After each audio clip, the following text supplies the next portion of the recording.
Bonjour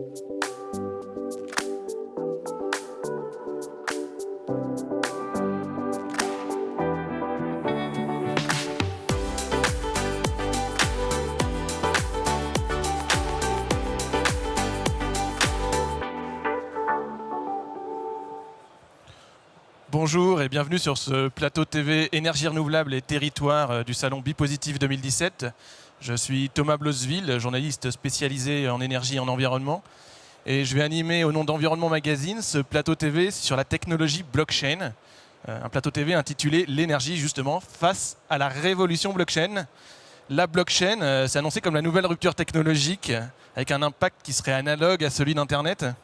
Une technologie avec des maîtres mots comme transparence, sécurité, décentralisation. Alors, couplée aux énergies renouvelables, voire au financement participatif, est-ce qu'elle va donner naissance à de nouveaux modèles d'affaires ? Comment est-ce qu'elle va transformer le système énergétique ? Va-t-elle encourager des circuits courts dans l'énergie ? Peut-elle faciliter de l'acceptabilité de la transition énergétique ? Bref, il y a beaucoup de questions qui se posent et pour tenter d'y répondre, j'ai avec moi Pascal Jean, bonjour. Bonjour. Vous êtes associé chez PwC France, en charge des sujets énergie. Tout à fait. Et je signale dès l'entrée que vous avez réalisé une étude en fin d'année dernière sur la technologie blockchain dans le secteur de l'énergie. Chez PwC, vous suivez ça aussi dans le domaine bancaire et dans d'autres secteurs. Et vous avez voulu étudier en quoi ça transformait le secteur de l'énergie en France et à l'international. Et c'est de ce dont vous allez nous parler. Alors, je vais vous mettre dans le bain d'entrée et je vais vous demander un exercice pédagogique. Tout à fait. Qu'est-ce que c'est, Pascal Jean, que la blockchain ? Alors, merci Thomas, tout d'abord de nous donner l'opportunité de parler de ce sujet. Je voudrais préciser, juste en introduction, qu'on revienne justement sur ce qu'est la technologie blockchain de manière le plus pédagogique possible. Oui, alors PwC, nous sommes un réseau. Nous travaillons avec l'ensemble des acteurs qui aujourd'hui sont impliqués dans la transformation du secteur et donc dans la transition énergétique. Ce qui nous amène à être en pointe sur la technologie blockchain dans le secteur énergétique ainsi que dans le secteur financier, c'est qu'effectivement ces sujets-là sont beaucoup discutés au sein de notre réseau avec nos clients, notamment dans des pays comme l'Allemagne, les Pays-Bas, dans lesquels les expérimentations dans le secteur de l'énergie de cette technologie sont beaucoup plus nombreuses qu'en France. Voilà, donc je voulais simplement préciser qu'effectivement, ce que nous apportons ici, c'est toute la connaissance et la veille que a notre réseau PwC sur ces sujets-là. Alors rapidement, pour revenir à toutes les questions que vous avez posées, parce qu'on en a beaucoup, je vous propose de commencer sur effectivement qu'est-ce que la blockchain. Alors, c'est une technologie qui maintenant est bien connue, puisque je vous rappelle qu'elle a démarré en 2009 avec maintenant le Bitcoin, qui est le très fameux Bitcoin. La crypto-monnaie Bitcoin. La crypto-monnaie, on va y revenir. Et je voudrais simplement présenter en quelques mots qu'est-ce que c'est. Donc pour un utilisateur lambda, c'est extrêmement simple, c'est-à-dire c'est la possibilité effectivement à travers une blockchain qui généralement est tenue en open source, de réaliser en fait des transactions avec un pair de manière bilatérale sans qu'il y ait, et je pense que c'est le point important, un tiers qui intervient pour valider en fait cette transaction. Alors, le fait qu'il n'y ait pas le tiers qui intervient, et c'est ça qu'apporte vraiment la technologie blockchain, va de pair avec néanmoins une sécurisation de la transaction. Donc là, c'est un mécanisme extrêmement compliqué dans lequel je ne vous propose pas de rentrer, mais néanmoins, ce qu'il faut retenir, c'est que la blockchain apporte cette possibilité de faire des transactions entre pairs et de manière totalement sécurisée. On va retenir ça déjà, les transactions de pair à pair de façon sécurisée. Tout à fait. Peut-être préciser un mot qu'on aura peut-être l'occasion dans la discussion d'utiliser, c'est la notion de smart contract. Absolument. Ou contrat intelligent. Oui, vous faites bien de rappeler ce point-là parce que finalement, on vient de le dire en introduction, la blockchain, elle apparaît en 2009 avec le Bitcoin et pendant un certain moment, elle reste à cet état finalement de crypto-monnaie, d'objets un petit peu underground que s'échangent finalement un certain nombre de geeks. Donc 2009. Et puis fin 2013, un premier objet qui apparaît avec des blockchains, c'est la possibilité d'attacher dans la transaction, au-delà de la crypto-monnaie, au-delà du Bitcoin, des fichiers, de l'information, de la donnée. Donc c'est-à-dire que ça ouvre la possibilité à partir de 2013 d'avoir des blockchains qui vont permettre de manière sécurisée d'échanger en fait de l'information. premier élément de révolution. Donc on voit que là, ça ouvre effectivement cette technologie à tout un tas de transactions numériques qui aujourd'hui se passent tout à fait dans le monde de l'Internet. Mais la vraie révolution, elle arrive effectivement maintenant, il y a pratiquement 2 ans, mi-2015, avec effectivement l'apport des smart contracts. Alors qu'est-ce qu'un smart contract ? En plus de la blockchain, c'est un petit programme qui va permettre de mettre en œuvre des tâches, des processus de manière totalement automatisée et également de manière conditionnée. Donc ça veut dire qu'on faisait une transaction sécurisée avec par ailleurs une information attachée. Maintenant, on va pouvoir, avec cette deuxième génération de blockchain, on parle de blockchain 2.0, et les smart contracts, opérer des activités. Et là, le monde industriel s'en empare. Alors, on illustrera tout ça de projets concrets tout à l'heure, mais est-ce que vous pouvez nous préciser un peu le degré de maturité de ces sujets-là ? On parle de quoi ? Encore de concept ? Alors, il faut distinguer le monde du secteur financier. Dans le monde du secteur financier, nous ne sommes plus à un stade de concept. On est bien à des stades à la fois de pilote et de développement à l'échelle, c'est-à-dire d'intégrer en fait ces technologies dans les opérations courantes. Vous avez des exemples nombreux dans ce domaine-là.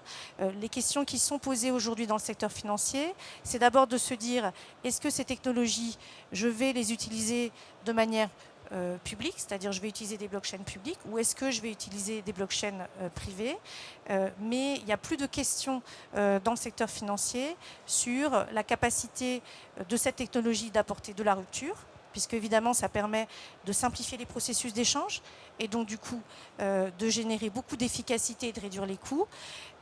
Donc pas de questionnement sur la rupture et pas de questionnement sur la nécessité d'investir et se développer dans la blockchain pour le secteur financier.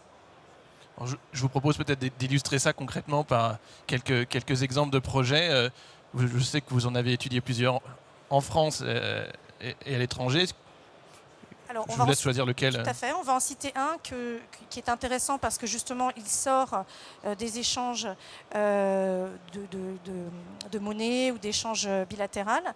C'est le projet qu'a développé le Nasdaq, qui s'appelle le Lynx, dans lequel il travaille actuellement sur une plateforme d'échange pour permettre finalement les échanges de l'ensemble de la documentation entre les avocats, les parties prenantes, acheteurs, vendeurs, etc., à l'occasion de la mise sur le marché de nouvelles sociétés. Donc on voit là qu'on est finalement sur un processus qui est extrêmement lourd, d'échange d'informations entre des acteurs, qui demandait l'intervention de tiers pendant l'ensemble du processus, qu'on accélère et qu'on automatise avec la blockchain. Alors, vous avez parlé, j'en profite, d'accélération, d'automatisation. Quelles sont les grandes conséquences, les grands avantages ? Est-ce qu'on peut parler de décentralisation, d'accélération de certains processus, de flexibilité, de baisse des coûts ? Qu'est-ce que ça peut apporter la blockchain ? Oui, tout à fait. Je pense que vous avez cité les bons termes. C'est exactement ça. C'est que ça apporte d'abord, pour un certain nombre de processus complexes, on reviendra ensuite sur la dimension échange en bilatéral, mais pour un certain nombre de processus complexes, multi-acteurs et qui nécessitent effectivement de l'échange d'informations à travers ces multi-acteurs, avec des multi-points de contrôle, ça permet effectivement d'accélérer et de réduire de manière extrêmement forte en fait l'ensemble de ces coûts. Donc ça veut dire que des processus qu'on ne peut pas automatiser ou mettre en place rapidement, ou au contraire qui coûtent un certain coût, on va pouvoir avec la blockchain totalement les accélérer et donc réduire les coûts. Et ceci, j'insiste, en réduisant de manière extrêmement forte les coûts. Donc c'est bien une notion de accélération, sécurisation et réduction des coûts. Alors, par exemple, dans l'énergie, qu'est-ce que ça peut donner ? Alors dans l'énergie, tout à fait, je voudrais préciser une chose en préalable, c'est qu'aujourd'hui la mise en œuvre de l'application blockchain est dans tous les cas, et y compris dans le monde, dans le domaine de l'énergie, à un stade d'expérimentation. C'est-à-dire qu'aujourd'hui, on expérimente pour utiliser la blockchain dans le secteur de l'énergie. On n'est pas encore à des stades, je dirais, de pilote, voire même de projet à l'échelle. Néanmoins, aujourd'hui, on en parle beaucoup parce que la blockchain arrive de manière concomitante avec un autre phénomène très important que vous connaissez bien dans le secteur de l'énergie, qui est la transition énergétique, l'arrivée finalement des énergies renouvelables, le souhait de développer de l'économie circulaire, de l'autoconsommation et d'arriver à plus de performance énergétique à un niveau local. Et donc la blockchain apparaît dans le secteur de l'énergie comme un formidable accélérateur de ce mouvement qui existe par ailleurs. Je pense que c'est important de le préciser. Ce n'est pas la blockchain qui crée ce mouvement-là. Ce mouvement existe. Simplement, la blockchain apporte un outil supplémentaire pour développer l'ensemble de cette transition énergétique. Vous m'avez demandé, Thomas, quelles étaient les grandes applications dans le domaine de l'énergie. Il y en a 2 grands domaines. Le premier, en lien avec tout ce qu'on a dit dans le secteur financier, c'est bien l'automatisation d'un certain nombre de processus complexes dans le secteur de l'énergie. Je vais en citer un. Par exemple, aujourd'hui, en Angleterre, le régulateur a d'énormes difficultés pour changer en fait, d'un fournisseur à l'autre. Eh bien, la blockchain travaille avec une société pour essayer d'automatiser ce processus. Faciliter, automatiser le changement de fournisseur d'énergie. Le changement de fournisseur d'énergie, tout à fait. Donc, premier domaine d'application, c'est tous ces échanges, toute cette traçabilité autour d'un certain nombre de certificats. On peut penser aux certificats d'origine d'énergie renouvelable, on peut penser aux certificats d'économie d'énergie, etc. Voilà. Mais celui qui fait rêver, et celui sur lequel tout le monde travaille aujourd'hui, c'est bien celui de l'échange de blocs d'énergie au niveau local. Et de pair à pair. De pair à pair, exactement. Et donc, l'autoconsommation favorisée et l'émergence de la boucle locale favorisée par la blockchain. Alors je crois qu'il y a un exemple en particulier français que vous vouliez mettre en avant. Voilà, donc je crois qu'on est à Lyon. Et donc c'est très bien de pouvoir parler justement à Lyon de cet exemple qui existe, qui aujourd'hui est le premier exemple en France de mise en œuvre de la blockchain au niveau d'un territoire. Donc c'est sur le projet Confluence, dans lequel Bouygues travaille avec un environnement de start-up et la région pour effectivement mettre en place une expérimentation. Donc on est bien à un stade d'expérimentation, d'autoconsommation et d'échange d'énergie sur un bâtiment en utilisant la technologie blockchain. Donc on est bien sur une expérimentation qui est triple, autoconsommation sur un territoire et l'utilisation de la blockchain. Donc c'est un bâtiment réel sur lequel il y a des panneaux solaires, des compteurs dans chaque logement. Dans chaque logement, exactement. Et la gestion des flux d'énergie grâce à la technologie blockchain. Voilà, et la gestion totalement des flux d'énergie et des échanges grâce à la technologie blockchain, ce qui implique effectivement et c'est ça l'objet de l'expérimentation, d'une part d'utiliser cette technologie, mais aussi d'être en capacité de la connecter avec des technologies classiques, industrielles, de capteurs, de mesures. Et c'est un point, je pense, important de l'expérimentation. Ce qui est intéressant aussi, c'est qu'il se passe des choses à l'étranger aussi. Alors, est-ce qu'il y a certains projets analogues dans l'énergie solaire, mais pas forcément non plus Alors tout à fait. Je pense qu'il y a beaucoup de projets à l'étranger. On retrouve effectivement cette tendance forte autour de ce qu'on appelle les systèmes décentralisés, les échanges d'énergie en pair à pair, hein, donc en bilatéral. Donc le projet le plus connu, c'est bien évidemment le projet à Brooklyn, mais il y en a d'autres en Allemagne. Brooklyn, juste pour le préciser pour ceux qui ne connaissent pas, c'est un quartier solaire. Oui, simple. Brooklyn, c'est un quartier solaire aux États-Unis dans lequel les habitants ont fait le choix de mettre en place en fait de l'autoconsommation à l'échelle de leur quartier en utilisant effectivement une technologie blockchain. Ce qui est intéressant également dans cet exemple-là, c'est que c'est vraiment une économie circulaire puisque c'est fait certes avec des acteurs professionnels, mais c'est aussi une volonté des habitants de s'engager en fait dans cette autoconsommation. C'est un projet qui a déjà été beaucoup médiatisé, donc je vous propose de parler peut-être dans un autre secteur, dans la mobilité électrique. Tout à fait.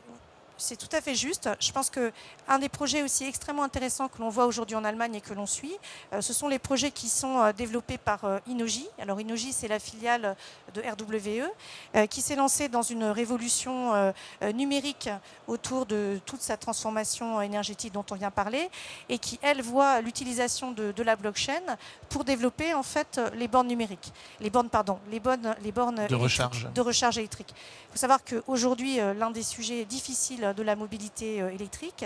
C'est bien la capacité à déployer en fait des bornes électriques sur l'ensemble des territoires, connectées avec différents réseaux et donc différents protocoles d'énergie, premièrement, et deuxièmement, être aussi en capacité de capturer n'importe quel client, même si ce client n'est pas un client de Innogy ou de RWE. Et donc aujourd'hui, il y a un projet très important d'Innogy qui s'appelle Slowkit, dans lequel il cherche à développer et à déployer des bornes pour démontrer qu'en utilisant la technologie blockchain, mais pas que, un ensemble d'autres technologies, ils sont en capacité de déployer des bornes de l'Autriche jusqu'à Oslo, en passant par la France. Je renverrai tous ceux qui sont intéressés pour en connaître plus sur les projets blockchain et énergie sur l'étude réalisée par PwC qu'on trouve sur votre site parce que vous en présentez plusieurs et on n'aura pas le temps de tous les détailler. Mais est-ce que vous pouvez peut-être nous expliquer de façon un peu plus large aujourd'hui s'il y a des obstacles au développement de la blockchain, s'il y a des facteurs accélérateurs aidants? Alors, il reste encore beaucoup d'obstacles sur le développement de la blockchain et surtout son déploiement à l'échelle. Je pense qu'aujourd'hui, les expérimentations sont en cours, fonctionnent sur on l'a dit, des bâtiments, des petits territoires. Tous les enjeux qu'il reste finalement à adresser sont des enjeux pour mettre en fait cette technologie et plus généralement en fait l'ensemble des systèmes dont on vient parler à l'échelle. Le premier enjeu, il faut le rappeler, il est réglementaire. Bien évidemment, comment effectivement cette technologie va être prise en compte dans l'ensemble du système de rémunération en fait, de l'ensemble des réseaux énergétiques, des acteurs. Donc il y a un sujet réglementaire qui est bien illustré avec le décret de l'autoconsommation qui a eu lieu cet été. Donc c'est le premier enjeu sur lequel il reste. L'ordonnance autoconsommation oui. Qui vient d'être ratifiée. Tout à fait. Voilà. Donc, on voit bien qu'aujourd'hui, il y a encore beaucoup d'obstacles réglementaires qui devront être levés pour permettre le développement de ce type de technologie. Ça, c'est le premier sujet. Le deuxième sujet, c'est évidemment la capacité d'intégrer en fait cette technologie blockchain, qui est une technologie numérique, dans un monde industriel. On l'a dit, il n'y a aucun doute que ça s'intègre parfaitement bien dans le monde du secteur financier. Il faut encore travailler pour passer de ce monde numérique au monde industriel. Et donc c'est pour ça qu'il faut beaucoup surveiller le passage à la fois de l'expérimentation, qu'on connaît tous, à un passage réellement de pilote et de territoire. Fixer des règles, veiller à l'intégration au système économico-industriel tel qu'il existe. Exactement. Quelles conséquences ça peut avoir sur les acteurs aujourd'hui du monde de l'énergie, les grands groupes, en particulier? Est-ce que c'est la fin des grands groupes? Alors, je pense que tout le monde dans le secteur de l'énergie se dit qu'il y a une révolution qui est en marche, que cette révolution, elle concerne l'émergence en fait de systèmes électriques décentralisés. Elle résulte à la fois, et je le rappelle, de ce formidable développement qu'on connaît aujourd'hui autour des énergies renouvelables ou de la chaleur renouvelable tel que vous en avez parlé, et aussi d'un grand mouvement sociétal pour plus de décentralisation. Donc c'est vrai que ce mouvement-là, l'ensemble des grands groupes et des acteurs qui interagissent en fait de ce secteur, c'est-à-dire les grandes utilities, mais aussi les fabricants comme on voit aujourd'hui beaucoup sur ce salon, les territoires, tout le monde regarde en fait comment ces nouveaux systèmes vont émerger et comment finalement les règles du jeu vont bouger. Ce qu'apporte la blockchain là-dedans, c'est un accélérateur. Elle permet, on l'a dit, parce qu'elle rend possible à des coûts économiquement acceptables certains processus, elle rend possible le déploiement de ces systèmes décentralisés. Voilà. Alors peut-être pour conclure, je vais boucler la boucle avec ce que vous disiez au début. Vous parliez du réseau PwC à l'étranger. Est-ce que vous trouvez qu'on en parle beaucoup en France par rapport à l'étranger ou à l'inverse qu'on en parle beaucoup plus à l'étranger qu'en France? Comment vous situez un peu le sujet? Indéniablement, on parle beaucoup plus de la blockchain et des systèmes électriques décentralisés et de l'émergence des énergies renouvelables à l'étranger. On en parle énormément en Allemagne. Ce sont des sujets de discussion quotidienne des territoires et des grands acteurs en Allemagne et aux Pays-Bas. On en parle aussi beaucoup aux États-Unis ou en Australie, et de manière assez intéressante aussi dans les zones émergentes, c'est-à-dire en Afrique ou même en Inde. Donc effectivement, nous on constate un déficit de connaissances au niveau du territoire français de ces sujets. Et c'est pour ça que je suis très heureuse aujourd'hui d'être avec vous sur ce salon, pour avoir l'occasion effectivement de porter ce message-là et de rappeler à tous que ce sont des sujets sur lesquels il faut à la fois s'intéresser et investir pour nous permettre également de développer les technologies et les filières industrielles qui iront avec.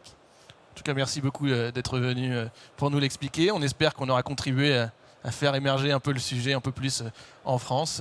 Et encore une fois, merci Pascal Jean de PwC de nous avoir expliqué tous ces nombreux projets. Merci beaucoup. Au revoir.